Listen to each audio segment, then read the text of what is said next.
So without further ado, tonight I'm extremely excited to welcome Martha Wells celebrating the release of Queen Demon, the second book in her Rising World series. A fantasy of epic scope, Queen Demon is a story of power and friendship, of trust and betrayal, and the families we choose. Wells has written many novels, including the New York Times and the USA Today-bestselling Murderbot Diaries, which has won multiple Hugo, Nebula, Locus, and Alex awards, and was adapted into an Apple original TV series.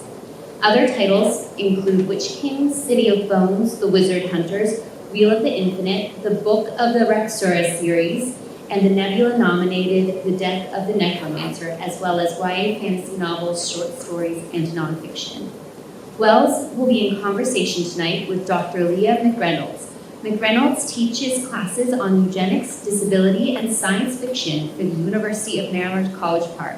Her public scholarship includes speaking at conventions like AwesomeCon and writing about Guardians of the Galaxy Volume 3 for reactormag.com. You can take classes with her at Politics and Prose, where she's been an instructor with us since 2019 on topics from Victorian literature to speculative fiction. That's enough of my voice now. Please welcome me in joining Wells and McReynolds, Politics and Prose.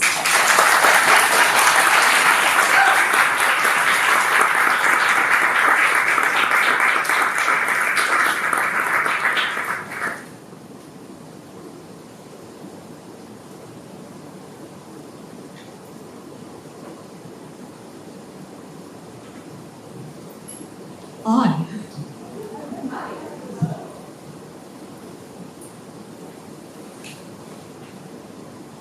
This is more intimidating than it.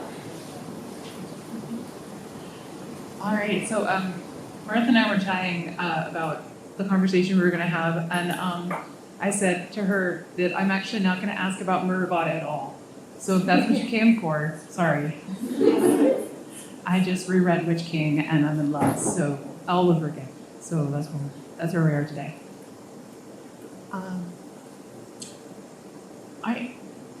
Martha, first question. I was hoping you would speak to us about world building.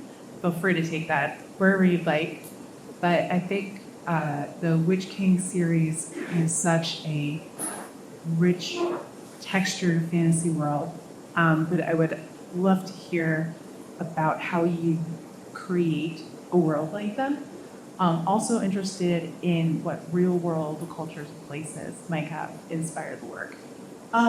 World building is one of my favorite things, and actually, I did it because the whole reason I wrote the book was the pandemic had just started, and I had writer's block and didn't work on what I was supposed to be working on, and I just came up with, if I actually went back to an idea I had for a while and started new little limits, and that's what it started, which was really cool. It's not something that happened to me for a while. Usually, it's a lot harder for me to get started on something. And I've been writing Murderbot for so long and doing science fiction, where science fiction kind of has all this furniture that's available for you because of like Star Trek and everybody knows what a hyperdrive is. Everybody knows what warp is and all this other stuff. So I really think I just needed a change to go back to fantasy. And so I just made, I kind of did what I did with the books of the Raksura, is I just made, with that, I made everything just as weird as I could. Because I've been doing a lot of historical fantasy, or historical-based secondary world fantasy, but I was sticking really closely to how, like La Belle Epic Paris was very much the model for Ilrian, and I was sticking really closely to it. And I just kind of wanted to go crazy. So with the Raksura, I wanted to make it as unfamiliar to our world as possible. And whenever I came up with a setting, I just made it weirder. Well, there's a bit where the characters are traveling somewhere, and they stop at this city, and originally it was just like a camp. And then I decided, no, I want it to be, a town, and then it became a city, And then it's in the mountains and it's cold, so I thought, what would be neat if like there was steam coming up from the ground, or maybe they're using the steam to heat the city. What if they're making the steam and the city is on this big platform that's turning? And I was, it was kind of more the kind of thing people do is world building mental experiments, but I actually put it in the book. And Witch King was kind of like that. The base idea I started off with was, what if our world had never been colonized by one country, or I think there's 3 total. If it never been colonized and all these different cultures have been able to develop the way they would have, and didn't have these ideas imposed on them. And then thinking about colonization, and that's what it all came from. But actually, to answer your question, the way I tend to world build is I don't do a lot beforehand, because a lot of that would be a waste, because it wouldn't end up in the book, because the way I write is I only tell the reader what they need to know in that moment to understand what's going on. And it's actually more fun for me to come up with it as I go along. So, which doesn't sound very professional. I know everyone has the idea of world building as like, Tolkien did the whole the whole history and the languages and all that stuff. But that was also his job as a professor of languages. So, and also his hobby. And so that really makes it different. And a lot of people don't really take that into account.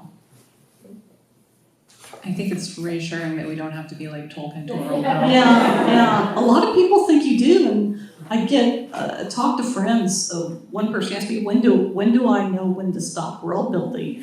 I was like, now. It's like just start. When should I start the book? It's like now. When you feel it. I mean, it's if it's helping you, that's good. But if it's just an excuse, kind of like people that download Scrivener or some other software and writing software and just like tweak it until, or buy pens and certain paper. And if it's an excuse not to write, then you should stop. But if it's actually helping you, then go ahead. If it's an excuse not to write, then you should stop. I think we all need, many of us here probably need a sweatshirt or a bumper sticker.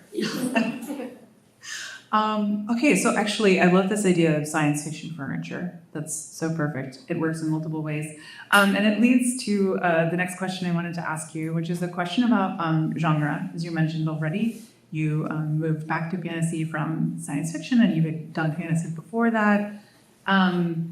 So one of my questions, which I think you've kind of answered, but I'd love to hear more, is do you sit down knowing whether it's going to be science fiction or fantasy? And how do you kind of figure that out? How does genre work for you? It depends on the story, because the idea for Murderbot I could have probably done as fantasy, but it would have been a lot of hand-waving. It probably would have had to be a novel, because I would have had to explain all these, how they would have a construct, and maybe I could have done it magically, and but it just felt like a science fiction idea. And originally it was going to be a short story, so it just felt it needed to have that shorthand that science fiction can have. I've always been a big science fiction fan, but I think one of the problems I have with it is so much of it doesn't do world building, and it's just not as fun. I don't really see much difference between science fiction and fantasy. How do you write them? A lot of people think there's a lot of difference, but it's just a matter of building the world and what kind of story you're telling. And particularly, I think people also think you need to know, like, I know write hard science fiction. I don't particularly read hard science fiction, which has this really reputation for, you have to get a computer and figure things out, and you have to understand all the mechanics of how things work. And it's like, I didn't take engineering in college for a reason. I don't want to, I don't want to revisit my failure in math classes and stuff like that. So basically the way we write far future fantasy, you can't understand, well, it's really hard to extrapolate technology in a realistic way because technology moves so fast and it moves at an accelerated rate. Every discovery causes all these other things to accelerate. And so it's really hard to anticipate what things are going to look like, 20 years from now, technology-wise, versus, especially when you're dealing with like 1,000 years from now or 500 years from now. It just doesn't. It's just very difficult. That's why a lot of the classic examples that is the cyberpunk authors in the 70s and 80s that didn't have cell phones in their books because at the time people didn't think that was a technology that was going to catch on. So now we all have a computer in our pocket. So that's kind of difficult to do. And so with more space opera, I think that we have, it's a lot more like fantasy because it's like the technology might as well be magic. So, and you don't necessarily have to figure things out because most of your readers don't care. And the people that do care a lot are probably not picking up that book. So, yeah, it's like, I just don't see them as that different. But it depends on what kind of story you're wanting to tell. How fast you need characters to move. That's another big consideration. What kind of, is your story going to be taking them over long distances? How much time do you want to spend on travel? Well, if you add some technology, you can cut those distances, is my view. I have so many questions coming from that, but what you just said, I'm going to ask you specifically about this world where we do have aircraft. Yeah. And it does, in Witch King, give them the ability to travel quite far at a certain point when they need that ability. And maybe we're going to get more and be more blessed in this book, I don't know. But can you speak a little bit to hoping that it is a fantasy series, it is a fantasy world, and in some ways it kind of it has a kind of low-tech aspect to it, but also there are ways in which they do have access to these technologies that are quite sophisticated. I don't know if that was a question, but could you speak to that in any way? Because I love the Immoral Blessed. I find them a fascinating part of the story, but it's kind of an interesting, especially since you mentioned how fast you can get somewhere. That's what it made me think of. Yeah, they're kind of really an example of organic world building because I sort of came up with Tahren as a character and then developing her. This was a group that she had, basically she's forsworn and she's left them and everything. And then you think, well, they must be real jerks. And then kind of working in that, they're self-righteous jerks. And sort of building that and the fact that they have, they're able to use the power they have for all this cool stuff. And it's just a lot of fun to work with. But having, I don't know, when I was first starting out as a writer, it was like my first book came out in 1993.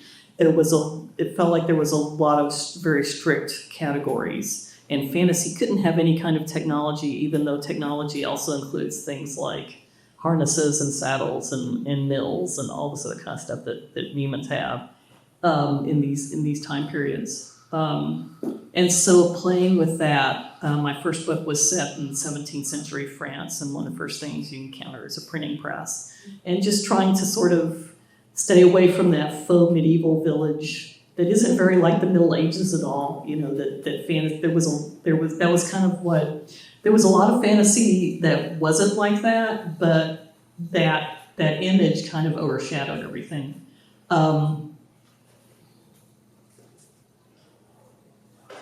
And forgot where I was going with that for a minute. I was like, what am I talking about? That happens a lot. But so in the Raksura books, a lot of the technology is biological. And in Witch King, they do have different kinds of technology that different groups have developed. But what they don't have is mass communication. So it's kind of like we know in Rome they had batteries, they had, a giant steamship at one point, and they had all this stuff. But it didn't get passed around the way, a development in our time does, where somebody comes up with something and it's announced on the internet and it's in all the papers and it's cited and it's on all the scientific journals. And so they don't share discoveries like that, which I think is the main difference between what we think of as a low technology society and a high one. Is the learning is there, the knowledge is there, but it's not being distributed. Yeah, so it's just, and it's always fun to add. It's fun to add unexpected things. I didn't originally intend to have the Ascension Wraths, but I kind of needed them for a plot reason. And so those are the most fun things for me, is like you come along, it's like, well, how did they get here? Well, what if they have this thing? But that's cool. And then you won't get back into the rest of the book, and which is part of being basically a garden writer or a pantser, where you make up things as you go along instead of plotting everything out in advance, is that you have to do a lot of revision, but often the book is closer to being in its final form by the time you get to the end, because you've done all this revision before. And also it's just fun to come up with stuff. And come up with some weird thing, oh, this would solve this problem.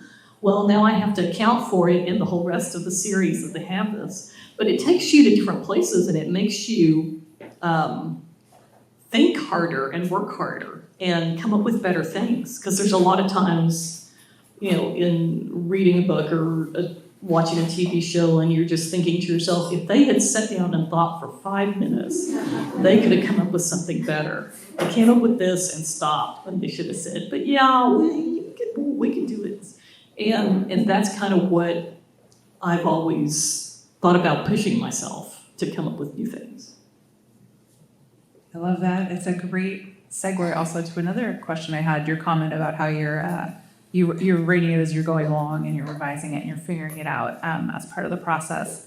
So one of the things that's so interesting and compelling about a lot of your work and that you've been successful at is a variety of lengths of stories, multi-volume works that work in different ways. Not all of your multi-volume works work the same way. Yeah. And so I would be interested to know, how do you know how long it's how much space you need to tell a story and the segments of the story? Like how do you work your way into, obviously there's also probably some publisher pressure as well, but how do you work your way into knowing, okay, well, this is an epic fantasy duology and this is a series of novellas?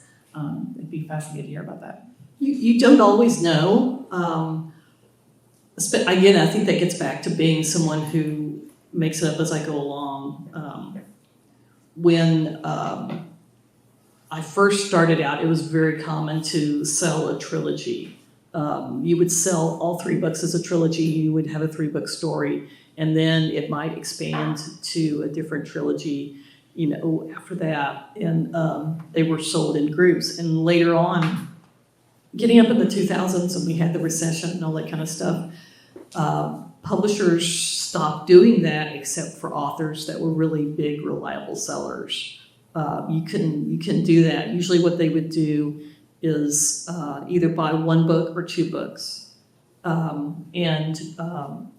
So you couldn't do a multi-volume story. If you wanted to do a series, it had to be, almost standalone. And when I did the books of the Raksura, it was very much, I thought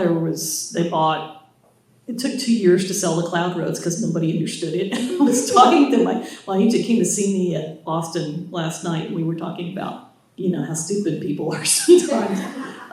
Especially because of a lot of it was the non-gendered names, and people just couldn't deal with that at that time. And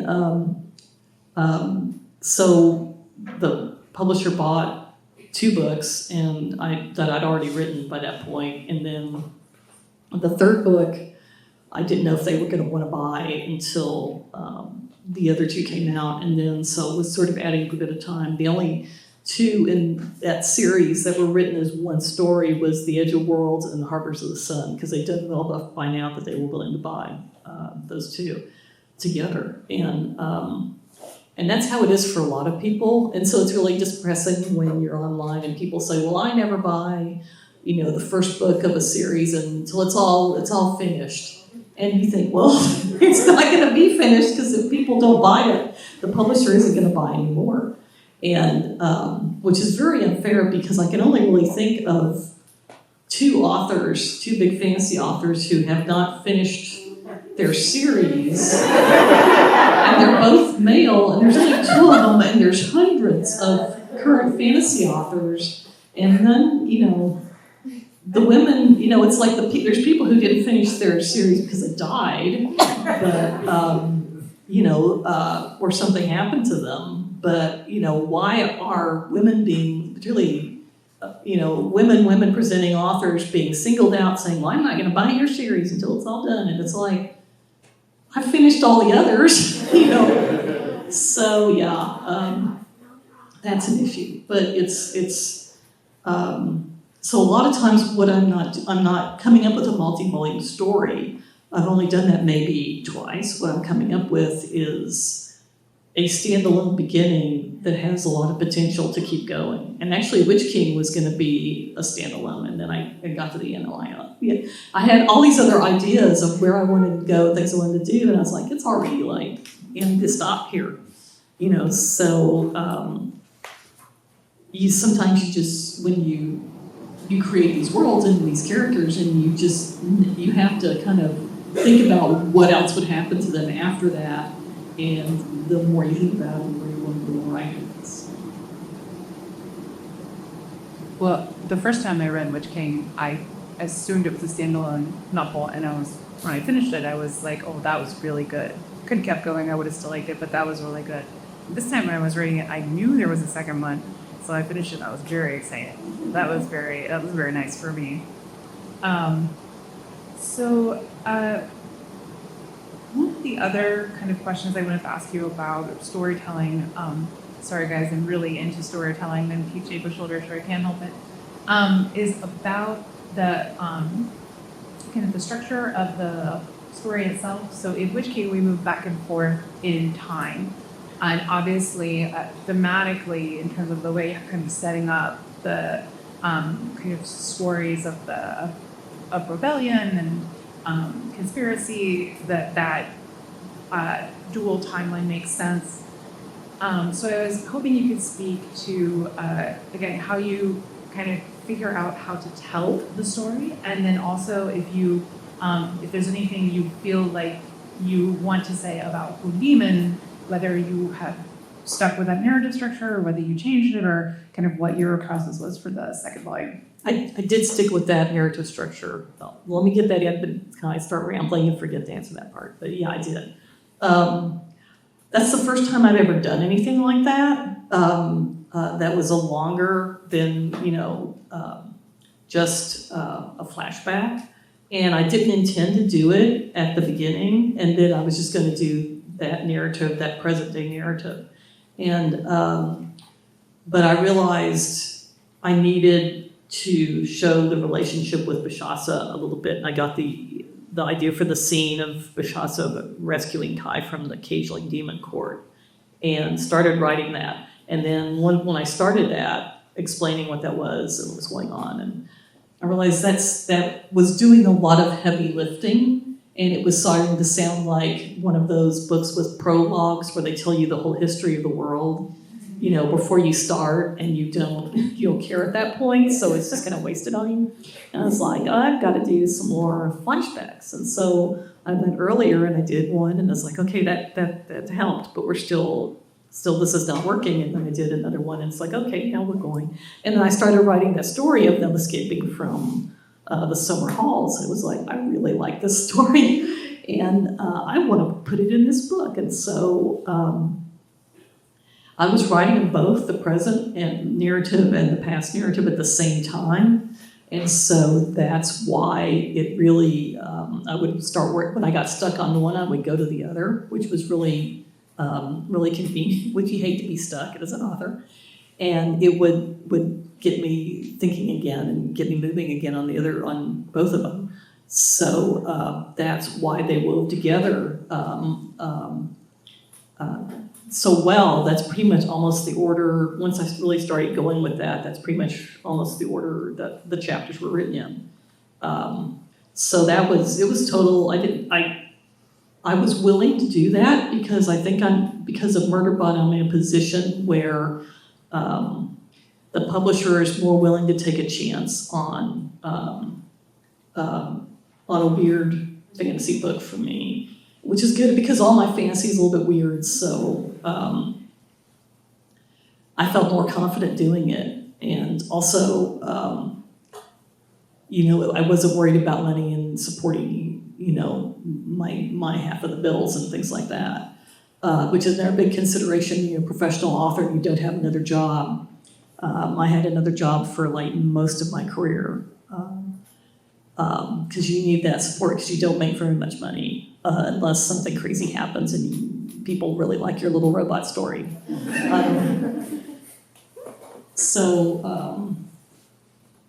Yeah, that was it was unexpected for me too. A lot of readers were surprised by it. So was I. And then I also sort of fell in love with the character of Bishasa, who I started out with just Kai referring to him in the past, and then I wrote the character. It's like, this guy is a lot of fun. I want to like show more of I think it gives you the feeling of how awful that time was, what they were fighting against, and it gives a resonance to the present that would not have been there otherwise. Absolutely. I think those scenes are so powerful. And there's I had a moment as a reader when I first read it where I was like, oh no, I really liked that story. Why are we going to a different story? But once I'd gotten used to it and knew what was happening, I enjoyed both of them, and I appreciated the way that they reflected on each other. I think that the story of the past humanizes Kai in a way. Would you agree with that? Oh yeah, definitely. I think he wouldn't come off the same way if you hadn't read that part. I had a friend tell me that her mom basically read the past section and then read all the present chapters and divided up. It's like, well, that's fine. It's like, do whatever you read it backwards. I don't care. As long as you enjoy it. That's great. So you mentioned that Queen Demon does have the same structure. Mm-hmm. Can you, without spoiling anything for those of us who are going to go home and read it tonight, mention, was that just that felt great because the first book had been like that? So that was something that was the storytelling mode? Yeah, I wanted to keep going with particularly Bishasa's storyline, the story of Bishasa and Kai, and also a little bit, Tahren and Ziede are going to get together, so, but it's kind of showing how awkward that was at first. And also, I started really wanting to show why Kai is called a Witch King and which I thought was kind of obvious in the first book, but some people were asking about that, so I was like, okay, well, we will show it, and developed a lot of stuff that I really liked. So it's been a fun book to write. It's a lot of work, but it's one of those where I'm really pleased with what I'm doing. Sometimes you write stuff and you're like, well, this is you want to. It's an effort not to apologize to the editor when you send it in. Here's the manuscript, it's terrible, I'm sorry. And that's what problem a lot of writers have too. It's even when the editor's already bought the book, you're like, here it is, I know it's awful. And I don't have that, this is pretty good. So it's a lot more fun to work on. I'm pretty confident I can speak for 99.9% of the people here when I say you can give us as much Tahren and Ziede being awkward as you want. It's a pleasure. And that actually takes me to my next question, which is that, and this is something I am seeing noted in reviews of this world as well, and your other work also, that your worlds are very diverse. They're very rich. There's lots of representation. And we talked about this a little bit before. I would say it was very organic. I'm sure there are people out in the world who would disagree. But it feels, as someone who comes to speculative fiction and wants to see that and enjoys it when it's there, but recognizes it's not always done well, your world building, particularly in this world, that diversity feels organic to the world. It's just how things are. So I'd love to hear you talk about that from your perspective, like how that comes to be, and then also if you have any advice for, I feel like people are always like, well, how do I make my worlds more diverse? If you have advice for people, if you don't, that's fine. I think it's just because it came to me organically as I was growing up as a writer. Because when I started out, there was still the same, discussion that there's not, the books are too white. There's no reason to make everybody in this world white. Why are you doing it? So, and it just doesn't make sense. It doesn't feel like reality. Even the stuff, contemporary novels and historical novels and having to convince people, yes, there were Black people in England in this time period.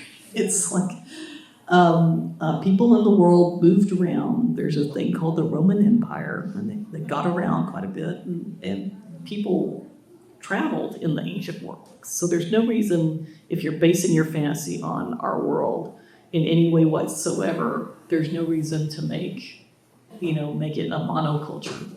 And I think also studying anthropology when I was in college, monocultures just don't exist unless they're alone, isolated somewhere. I think there's one on Earth at this point in New Guinea, and they know there's other people out there and stuff about them, but they don't want any contact. I guess that would be considered, and we don't even know for sure if they were actually in monoculture if they didn't come from somewhere else. They would have had to at some point, I think, but we don't even know how they developed. So it could have like 80 burgeoning cultures on that island. They just never, we just don't know. So the idea that fantasy has had a long problem with monocultures and also feeling very static, where it's like this culture has developed, it came to this certain point, and then nobody ever came up with anything else. The religion is static, and religions are never static. They're constantly growing and changing. A culture is constantly growing and changing, and it's influenced by other cultures. We're sitting here in a room that's probably influenced by dozens and dozens of cultures. You always would be them,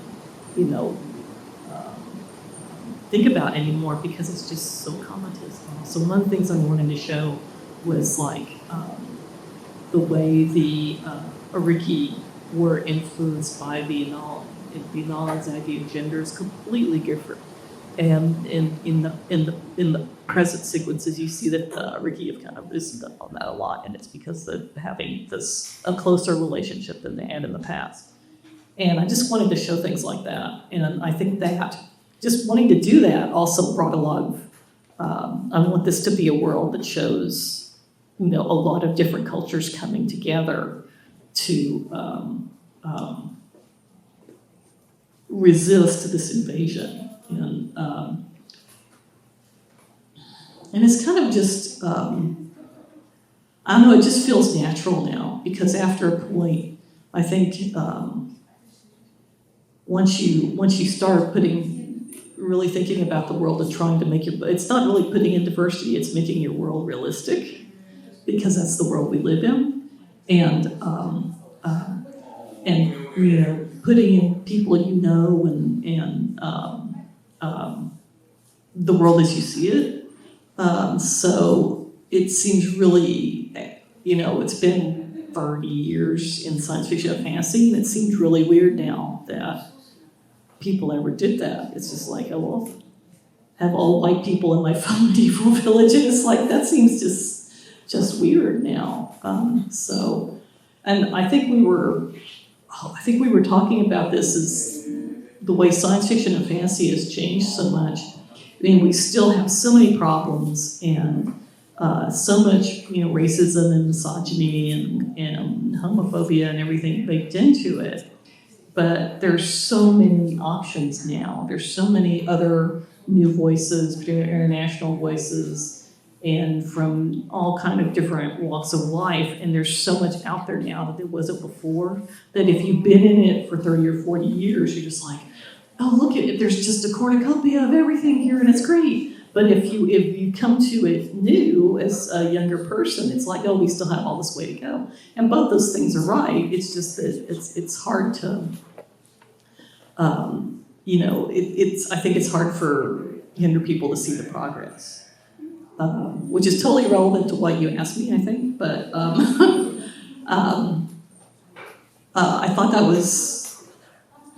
it is kind of because it just becomes the point where you're not thinking about it anymore, you're just doing it. I know there's some discussion about worlds that are basically, where being queer is totally normal. I forget what they called it. Queer, I don't know, I can't remember. And versus worlds where queerness is still considered is something strange. And people wanting to read both of those because queer people wanting to actually see the struggle a little bit versus not having to worry about it. And I don't know, I kind of just like, to me it's sort of both is given, but that's not what I wanted to do in this book. I wanted to show this is a world unaffected by, a Victorian England or, evangelical Christianity. So it doesn't have those elements baked in. I think that's another problem with fantasy is a lot of people bringing in this baggage that they don't even know they have and incorporating it into this imaginary world that has no reason to have that, so just more of that. That's a great answer. It was all completely relevant. Good. I love what you said about the way that culture isn't static. Culture is always changing. Things are always growing.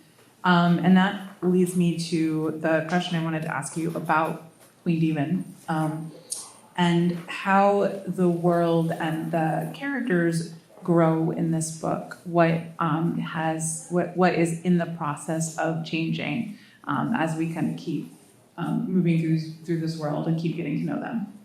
Okay, in the past, you're seeing more of the actual fighting against the hierarchs, and Kai and Bashasa sort of starting, I want to say starting a relationship. I'm terrible at romance, so, this is me doing my best, basically. But Kai sort of learning what his power is actually going to be and what he's actually going to do and basically how terrible this fight is going to be. And in the present, it's more still dealing with that trauma of the past. Liz Bork did a really good review of it where she was talking about the whole book is about trauma and everybody has it, the antagonist characters, everybody is dealing with this trauma, and a lot of it is rooted in the past, which is basically our world too. So, and trying also and I don't think this is spoilery because it happens pretty quickly, but if you think it's spoilery, I'm sorry.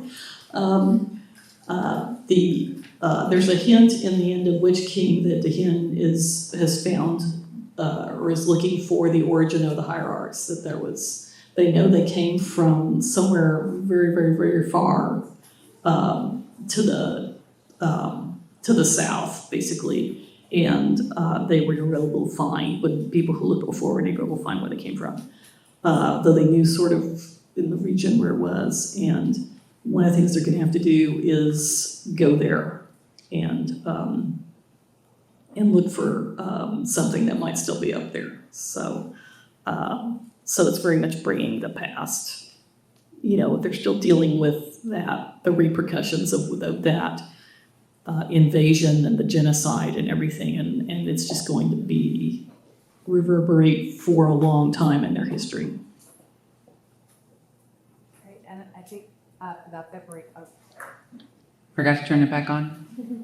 Been doing this since COVID, I should know by now. Okay, so before we turn it over to Q&A, I guess that is a great connection to the last question I wanted to ask you, which is you mentioned that there will be a third book. So when you go home and you finish this, never fear, there will be another one. What would you like to tell us about that? I'm working on it now. And actually, because it got slowed down a little bit because I had to write another Murderbot book in the middle. So there's actually another Murderbot book coming out in May. But the next book in the series is called Hierarch. And I don't know if I'm working on it. I don't know very much about it right now. But I'll have fun. Well, I know I'm excited to learn more about the Hierarchs. I did catch that more in my second read through of Witch King. And the moment where they go through the court in the summer halls where everyone has been murdered. I don't know that I made that connection on the first read. On the second read, I was like, oh, those are the people that he was talking to Dahin about. And so I'm looking forward to learning more about that. All right, thank you so much for conversing with me, Martha. It's been a delight. And I believe we're now turning it over to the audience for Q&A. So am I handing over my microphone or nope, there's another one coming. Okay. Hi. One of the things I love about your books, both Murderbot and this one, was this sense of exploring what it means to be human by looking at what it means to be not human. And I was wondering, with that in vain, what your sources of inspiration are for non-human ways of viewing the world. I think I've always been interested in that because as a kid, I probably have undiagnosed autism and maybe ADHD. I was actually going to go get diagnosed, but then COVID happened and the university I was going to go to their psychology clinic. They had to shut it down. And it turned out to be a good thing, actually. And I don't have an official legal record of that anywhere. So I felt like an outsider for a long time, and I knew, I was different, but wasn't really, and I did a lot of reading on my own, trying to figure it out, and, never really did. Some things make sense and some others didn't, so it comes out of that. I mean, it's me, it comes out of my experience just trying to fit in and having so much difficulty. I mean, I didn't even know what masking was until I think earlier this year. And it was like, oh, that explains so much. So yeah, that's basically what it comes from. Thank you. I was wondering, since we've touched on world building, about magic systems, which is another big core fantasy, and the intentions in Witch King and how the different sort of magic systems work within the world. And I was wondering how you came up with that and what your thoughts are around that. Yeah, and my thing with magic has always been, I don't think the reader needs to know so much, but I need to know where the power comes from.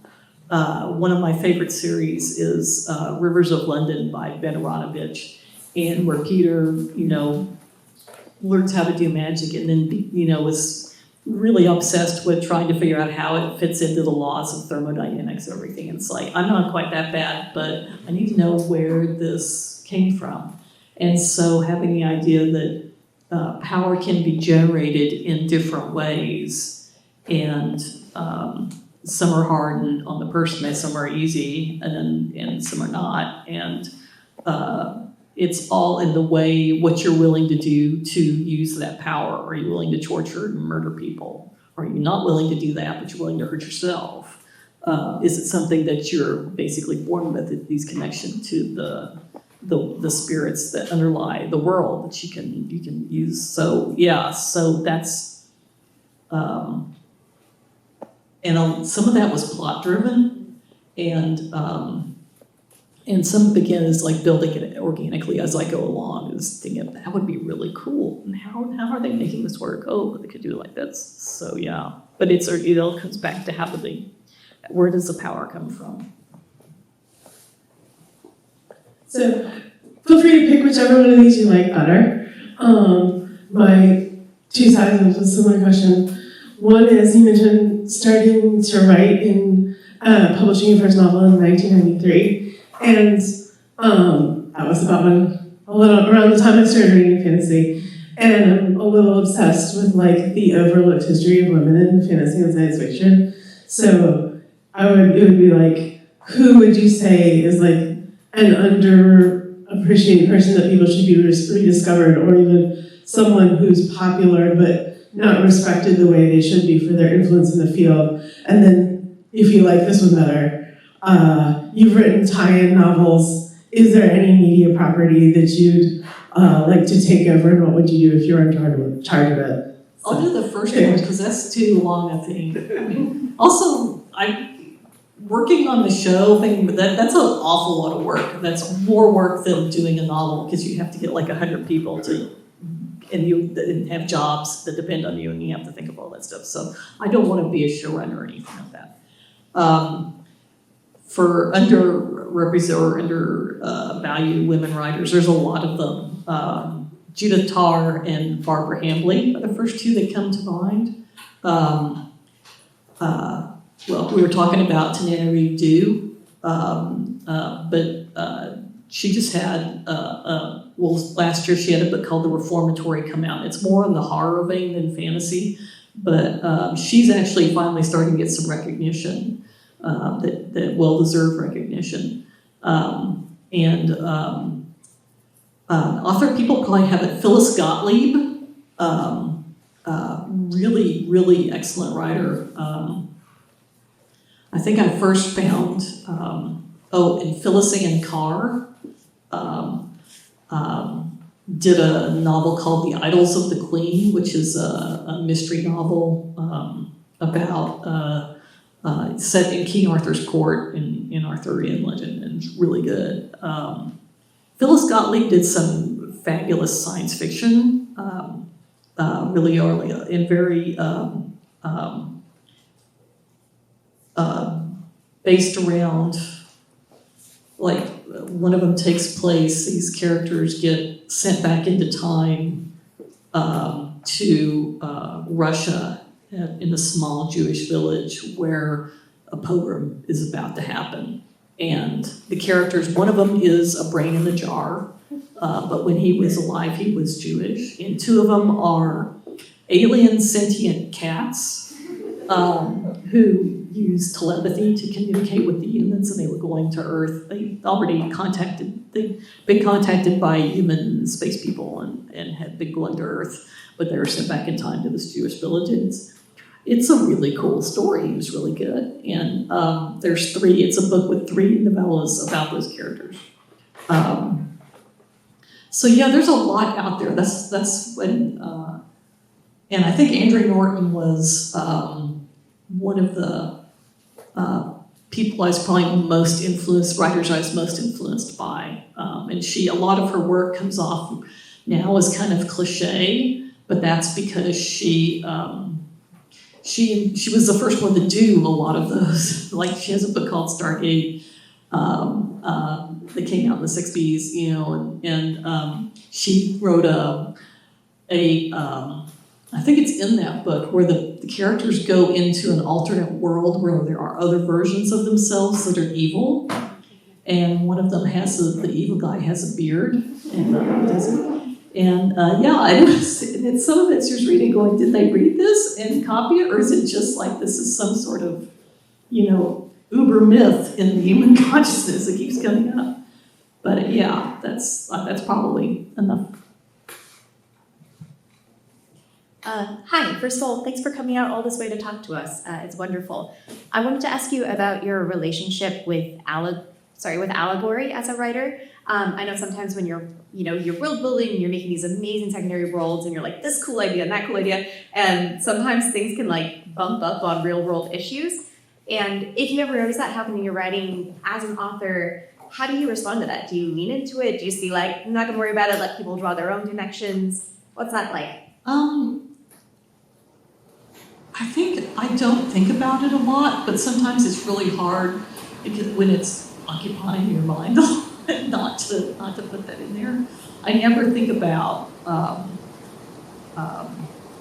this is an allegory or this character is an archetype. Or I had a writing professor in college, which you might have taken this class, that said, well, all science fiction and fantasy characters are archetypes. And it's like, how?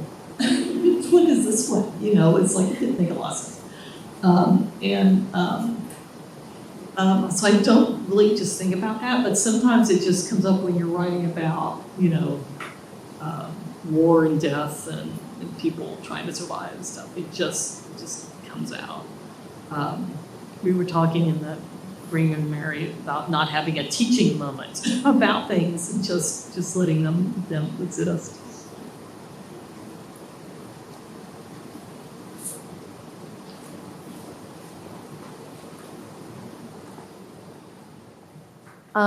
My kids and I love your books, and this is gonna be really random, I specifically love your action scenes. And I love the way you almost, like, the characters in action scenes, I mean, Murderbot obviously, but also Kaya Star, and they're almost exasperated when you're doing those scenes that are very dynamic. And I really do wonder sometimes, like, is there a graph? Like, are you mapping it out? Like, how do you, because it's so fast paced and it happens so quickly, and like, they're very fun. And so Well, thank you. Really enjoy them. Some people map out the whole action scene. I think you can map it out, but you don't need to tell the reader all of that. Because I think the thing I finally figured out is that it's the point of view character, the character that the reader's point of view is in as they move through that scene. You only need to worry about what that character can see, what they do, and how they feel about what's going on. So you can have a very complex scene, and this is what happens in reality. The person whose point of view it is only getting bits and pieces of it. Because you may need to know how that person ended up over there or what happened, but it doesn't, it's something that you can talk about later. You don't need to explain all that.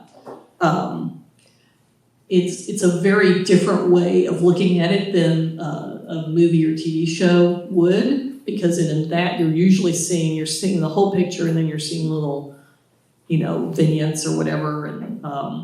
And actually, movies are really good to study for action scenes because they do really well. Like Avengers Endgame has this massive, I think it's like an hour, very exciting action scene, and it's like you can't do that in a book without probably boring, everybody. But what you can do is think about how they do those individual character vignettes is like these characters moving through the scene. But yeah, it's basically remembering that you don't need to tell the reader everything, and they don't need to know every step of what happened in order to understand what actually happened. Thank you. And Murderbot's very different since it's seeing all these different cameras, so it is getting a view of what happened. And so those are much harder to write, basically.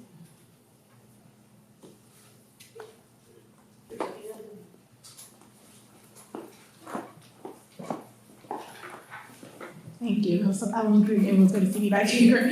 Hi, well, thank you so much. I really particularly enjoyed your answer on the representation in your novels, because I think that is an intimidating thing to do in world building. But this question's around your process for world building.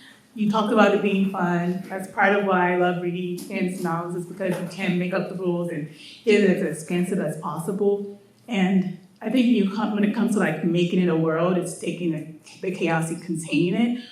Do you set rules for yourself, or what laws do you set for yourself when you're writing to go, okay, I can make up these wild scenarios and characters, but I can fold them into a world by sticking to a certain law or rule for yourself to create that consistency in your voice? Or do you just edit down to that point? Kind of a lot of editing is in there too, but basically internal consistency, because people will, I had this discussion on a panel about Thundercats, basically. This is a very strange concept, but if it's internally consistent, then readers are okay with it. It's like, you're going into a fantasy or science fiction story, and there's going to be aliens and non-humans and all these different sorts of people, and as long as it's internally consistent, and also sticking with the point of view character. That's the hardest, trying not to overwhelm people with so much stuff that it's hard for them to keep track of. And a lot of fantasy, I know I do, kind of, it's a hard line to track when you're coming up with all this great stuff and you want to share all of it. But kind of restraining yourself. I don't really come up with any rules about how the world works. Usually I'm working on it as I go along. And it's kind of a thing also in game writing where you want to leave open spaces in the world in case you need to move into those spaces later. You don't want to make up everything at one point. You don't want your world to feel like it has boundaries. Like, I would read books when I was a kid that said, oh, well, there's nothing beyond the mountains. Well, that's boring. Consent or not, we know nothing's over there. It just sort of takes that whole thing out of the equation. And so not putting in these firm boundaries, leaving your world open. Like in Witch King, we only really know what's happening in these two continents. We don't know what, there's lots of other people out there, basically, so we don't know what's going on with them. So that gives you room to bring in other conflicts and everything. So yeah, I'd say that's leaving yourself room to expand, sticking with the point of view and not giving out information the reader doesn't need, but also trying to be consistent with your fantastical elements, your magic, and like in Witch King, if a time traveler showed up, it would kind of ruin the book because you weren't, it was too out of left field. And it's kind of a fine line of fantasy because you do have readers who are very educated who are reading this book, and they're educated in fantasy and the way fantasy works. So there's a lot of things they don't need explained to them. They don't need explained why there's magic in the world. Everybody kind of knows it. But they do want a feeling like this is a real world. It has to be realistic in its fantasticness in some ways. This is a strange question maybe, but I loved all your fantasy recommendations earlier. But do you have a genre or an author or a book that you love that you think your fans would be surprised to hear, that you enjoy that in your spare time? One of my favorite books from since I was a kid was Malevol by Robert Murrell, and he's not well known now. He wrote like Day of the Dolphin, which was made into a movie. He's a French writer, and it's a post-apocalyptic story set in a castle in France, and it's kind of it's a lot more grim than I usually like, but for some reason it just really grabbed me, and I think it was the sort of group of people having to band together to survive story.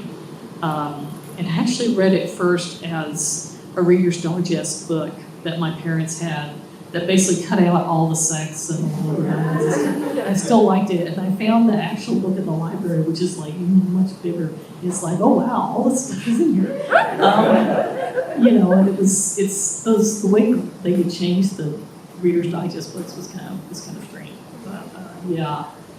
I don't know, I like a lot of different stuff, so I don't really think there's anything like people would be surprised by. I'm going to steal the last question. You've talked a lot about world building. I'd love to hear a bit about your character work. You pulled together these wonderful found families. The group that Kai has surrounded himself by is really wonderful. Can you talk about how you build these groups and how you give them each these wonderful, unique personalities that mesh so well? I think I'll have an idea of who this character is going to be, and then when I put them in the scene and the two characters start talking, you kind of I guess it's like free writing. You kind of let it go where you want, or where you want to say where the characters want. Well, no, they don't really exist, but that's what it feels like with you're really trying to see from someone else's perspective. You're trying to put someone else's software on your hardware, basically. When they start fighting about stuff, that's one of the best moments when we have two characters, you're gonna just have them talk about this thing in the scene and they start having an argument. And you're like, yeah, he's being a jerk about this. And so it's basically, I hate to say it's just experience of creating characters and trying to really let people have flaws or let your characters have flaws, let them make mistakes and let them be wrong about stuff. And I think it's kind of hard to do, and sometimes a lot of readers get into and I'm one of these readers too, where you're like, no, this person is perfect, it's my favorite. And you have to kind of resist that, and because everybody does stupid things occasionally, and everybody's wrong, and everybody it gets snippy and mean, and and you have to just let your characters do that. Let your characters be messy and not perfect. I know there's been a lot of discussion on female characters. Unless the female character is absolutely perfect and has no flaws, then no, she's a terrible person that must die. And there was that's been in fandom and the whole thing, and of letting characters, be people instead of, just, well, I can't even think of another word, but, just be more, will allow them to fail and then recover from it. Thank you so much. Thank you so much for coming out here this evening for this incredible talk. Everyone, grab a copy of this incredible book from the front counter. We will have a signing line. Everyone's able to get 2 books signed maximum. If you wouldn't mind lining up against the World History, U.S. History biography section, that'd be very helpful. Huge round of applause. Thank you.